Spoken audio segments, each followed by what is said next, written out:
Assalamualaikum and good day. My name is Nushanis Aina binti Sharijam with matrix ID 2020984319. I am going to start this presentation with the introduction first. It is the idea that there is a single all-powerful creator of the world who not only created all matter and energy out of nothing, but also numerous sorts and forms of inanimate and live creatures. He is all-powerful because he not only creates things, but also nurtures, sustains, maintains, regularizes, and leads them from their inception to their final completeness and perfection. He devised all of nature's rules governing how things take on various shapes and forms, as well as the ratios and proportions in which various elements must mix to produce various compounds and objects. He has established the many stages through which all things, including humans, must traverse on their route to completion and perfection, as well as the development of essential supplies for all beings on their trip to their final destination. He is Allah, the one and only, single, one of a kind, completely self-sufficient and immortal. Nothing compares to him, and nothing matches to him. To him belong all the perfect attributes.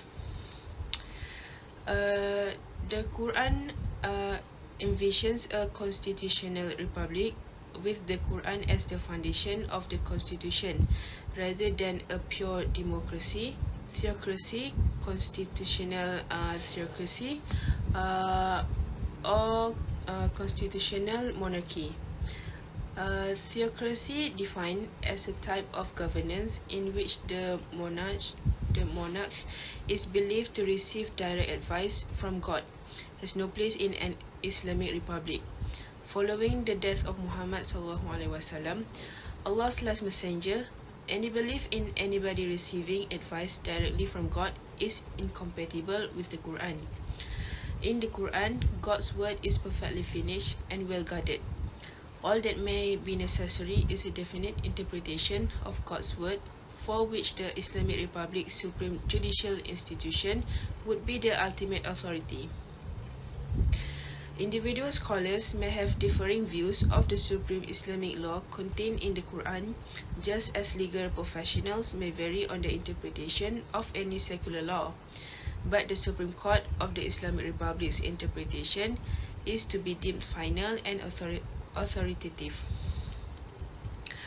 When it comes to exercising legislative authority within the confines of the Quran-based constitution, the people must be involved either directly or via their representatives. The name Khilafat literally means succession, referring to the order in which one ruler succeeds another. The phrase itself does not refer to a certain system of governance. After the Prophet ﷺ died, the first ruler of the Islamic State was known as his Khalifa or successor, and the other heads of the state were known as his successors.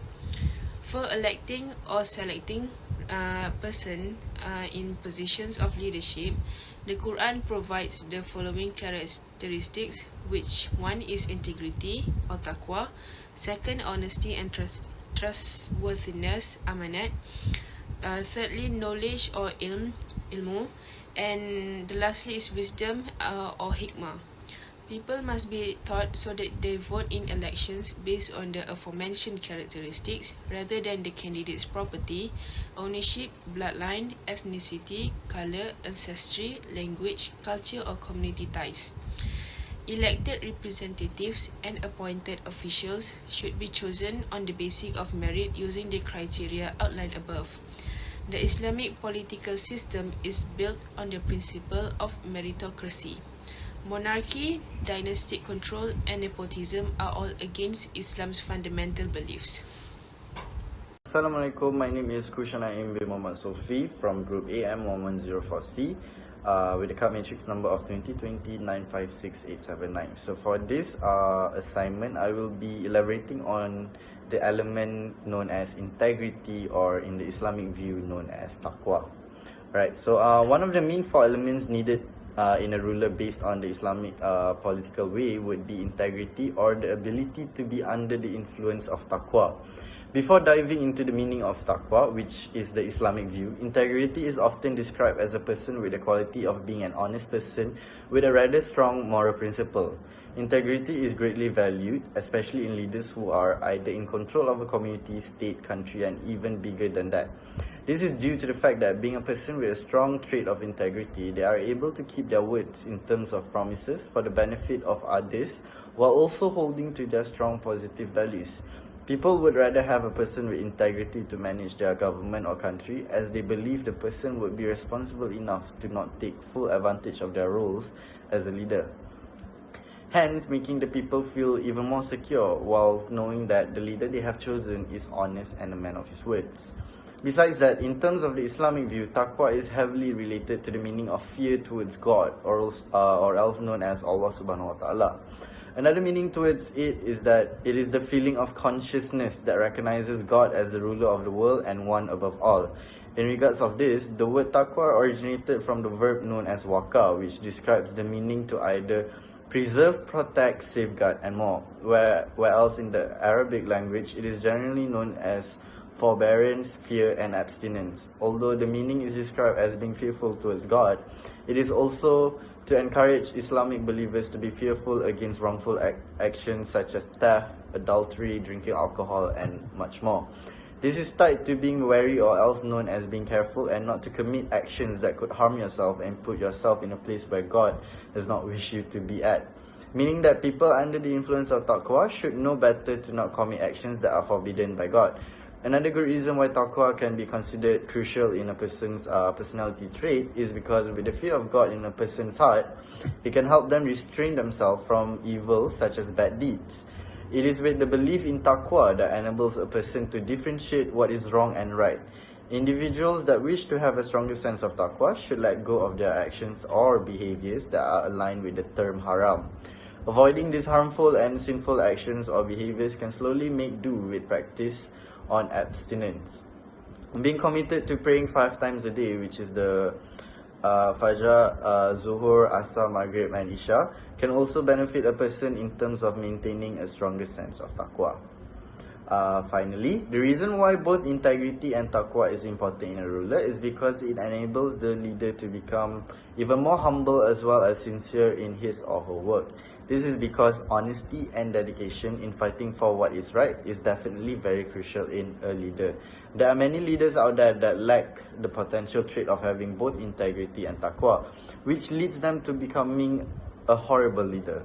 These leaders are the ones who will destroy the very thing they are supposed to maintain. For example, corruption in an occurring issue, as both integrity and taqwa is not in the picture. Power-hungry leaders that are selfish and are only using the power given to them for their own benefits are one of the causes without the existence of integrity and taqwa. Hence, why this element or trait is very important in a leader, especially those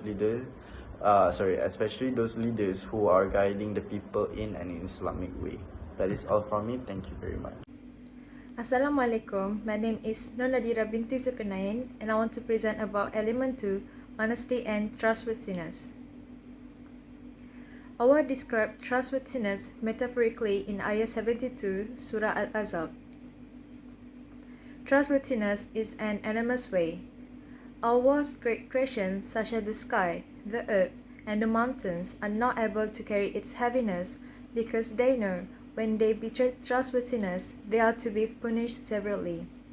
However, men who are Allah's leisure creations are willing to carry the weight of trustworthiness.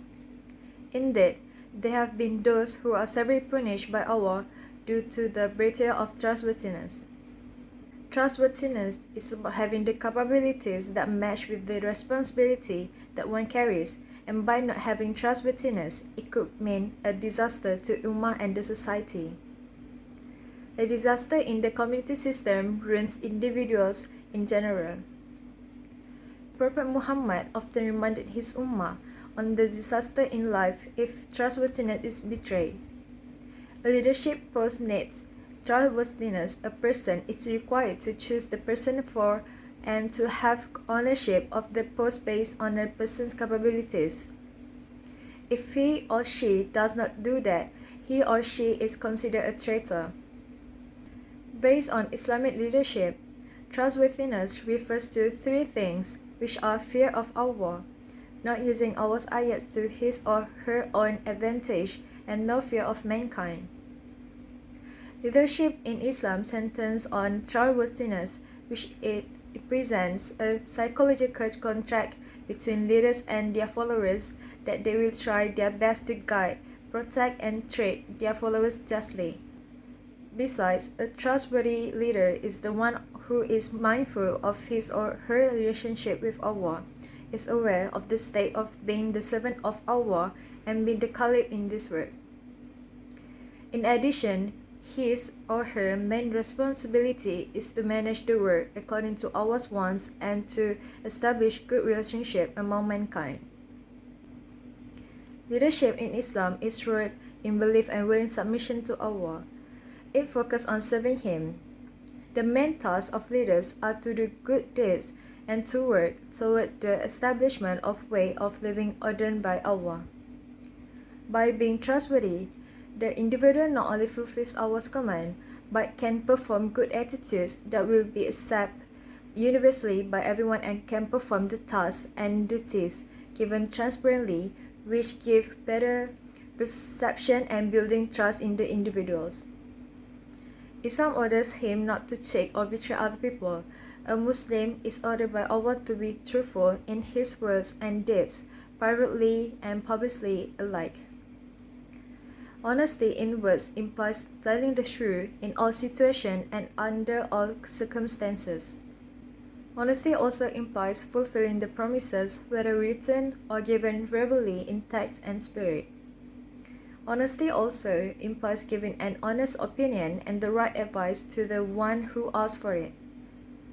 Also implies doing one's works as sincerely and as flawless as possible. It also implies carrying out the duties as fully and completely as possible, whether the person under supervision or not. Honesty means giving every person his due and deserved rights without his asking for these rights. Honesty incorporates the concepts of truthfulness and reliability, and it resides in all human talk, words, action, and relationships. It is more than just accuracy, truthfulness. It denotes integrity or moral soundness. Islam commands truthfulness and prohibits lying. God commands that a Muslim being honest. Hi, Assalamualaikum. My name is Muhammad Daniel Shah bin Zaidi from AM110 4C. So now I would like to talk about knowledge. Firstly, one of the elements that we can take as the ruler of the country in the Islamic political system is in terms of element of knowledge. The meaning of knowledge from the Western point of view is that it is about a clear identification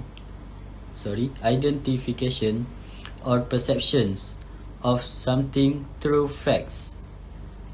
This fact can be defined or refers to things that are real and does not exceed the mind itself, as it can be seen and felt by the senses. We ourselves through the external as well as the empirical. Furthermore, if something is not real or it is beyond our senses, it will be considered as non-fact and cannot be considered as knowledge. For the Westerners themselves, they do not consider the teaching of the religion as knowledge, because the teachings of the religion are not relevant to the criteria of knowledge itself, and it is only considered as a mere belief. Besides that, knowledge from the Islamic point of view is different from the West, because from the Islamic point of view, knowledge and religion will be combined. for Muslims, religion and knowledge have no comparison or opposition because religion is considered as knowledge and also knowledge itself is considered as religion. The term of meaning of knowledge in Islam includes various things such as Sunnah, Al-Quran, Sharia, and some other things. Knowledge is a priority in the Islamic teaching system, and also it has clearly been emphasized in the Quran and Sunnah. Furthermore, the evidence that shows knowledge is something important or primary in Islam is the first revelation, which is the highest source of human knowledge that was revealed by Allah SWT to Prophet Muhammad sallallahu alaihi wasallam. Therefore, as a leader elected by the people, it is very important for the leader himself to have knowledge in the field of Islamic political system, so that his country can be governed well and systematically.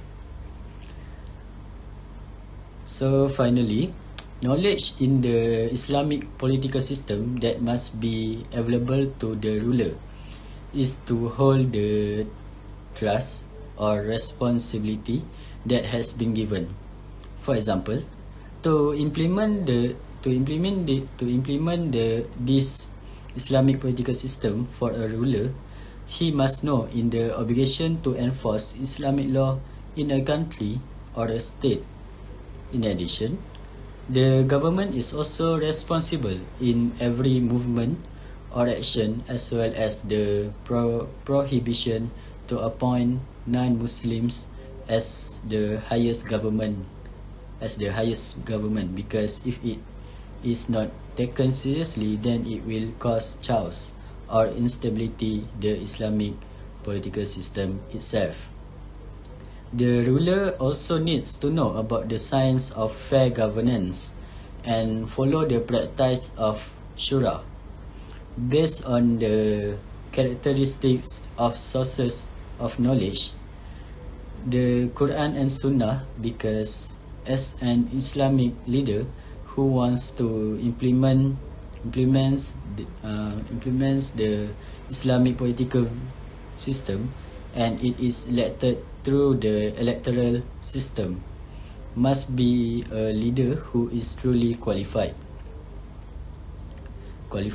has knowledge in the field of Islamic political system, and has a responsible attitude and trust in a leader, because the responsibility as a leader of the country is not easy to implement that, and that is why by adapting the Islamic political system, it can facilitate the government's affairs in governing a country fairly and equitably.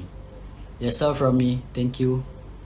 Assalamualaikum and hi, my name is Najibah Najia and I will present for the 11.4, which is wisdom or hikmah. Hikmah or wisdom is the ruler of the state in an Islamic political system. What does al-hikmah or wisdom mean in Islam is a total insight and having sound judgment concerning a matter or situation through composition of cause and consequence. Wisdom is like a precious item that is lost. A worshipper must always be in hand of it. Wherever he finds it, he must act on what it orders. Islamic principles set up that wisdom add up to a major part of the Muslim faith. Indeed, to acknowledge and applicate wisdom is to understand much of the soul and application of Islam. To support this claim, the definition of wisdom and its power must be examined first. Also, wisdom is understanding and standing on that knowledge. The one who cannot combine them is not called wise. Next, wisdom viewpoints come from the Quran and Sunnah, carry weighty weight for building a well-being group. Another political and special but undiscovered and practiced Sunnah of the Prophet is the Sunnah building routine, ground and changing competitors into friends. Prophet Muhammad, wisdom in commerce with his rival is based on attained fruit-bearing result and his rival's heart. He did it silently, not as an outcome of fights and slaughter. Other than that, beyond the sunnah of building routine grounds with other groups, other sunnah are involved for preventing crisis. One of the sunnah is accepting embarrassment to keep away from war and accidents. Lastly, wisdom is very important as the ruler of the state in an Islamic political system. This is because wisdom is the most crucial basis in all the sectors, including bringing the truth to the political system. Bringing a proclamation completely foolishly, that is to say not juridically in terms of time and place, not appropriately based on mercy, not looking for the assistance of science, and especially not acting in line with that preachers will not yield a successful result.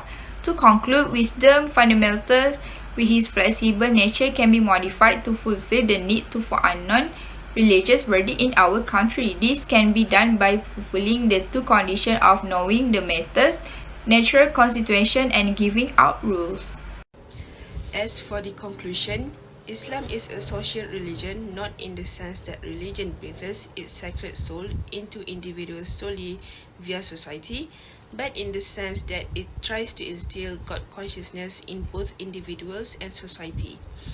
The heaven is inside you, Jesus stated. Islam fully endorses this viewpoint, stating that no just kingdom can be established on earth by unjust men who have not first created the heaven in their hearts. However, Islam goes one step further, stating that the creation of the heaven within one's heart is insufficient. This heaven within must be externalized into a heaven on earth in order for man's organized life to be built on the foundations of love, fraternity, and justice. It becomes transparent that the Islamic State is a means to an end, with the end being the progression of a group of people who stand up for equity and fairness, for right against wrong, or to put it another way, for the creation of conditions that allow the largest number of people to live spiritually, virtuously, and physically in accordance with Islamic teachings.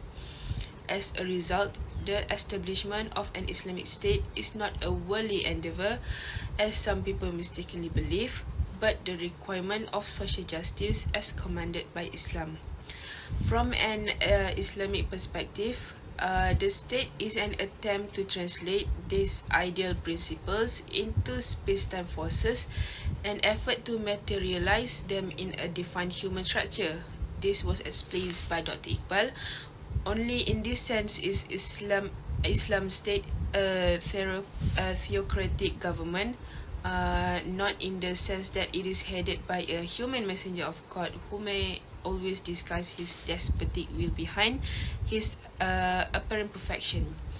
Considering such grave obligations, leading the Islamic State or taking on any other major role in its establishment is a tough task, so onerous that the Holy Prophet, maybe speak for him, compared it to murdering a person with a dull knife. As a result, no one who is aware of the job's obligations wishes to take it on. Rather, he neglects it and only takes it when pushed to. The Holy Prophet proclaimed that anybody desirous of holding a position in an Islamic state is unsuited for it, since he is either unaware of its severe obligations or seeks to abuse his official role. Thank you.